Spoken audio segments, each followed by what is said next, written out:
Peter says, "Hello. Today I will be explaining our Petoken system." Petokens are digital coins used as currency within the Peter Says Discord. There are many ways to gain or lose them. The claim command can be used once every 60 minutes and gives 1 to 10 Petokens for each use by default. With your gained Petokens, you can use the gamble command to potentially multiply your earnings. Be aware that this does not always happen. As you may have heard from an earlier tutorial, you can exchange Petokens to buy items from the shop. With the sell command, these transactions can be reversed. However, the ambassador of information usually sells items for more Petokens than he will buy them for.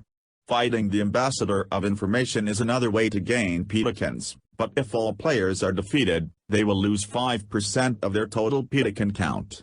Harsh. Peter says, "I hope you enjoy earning and spending Petokens.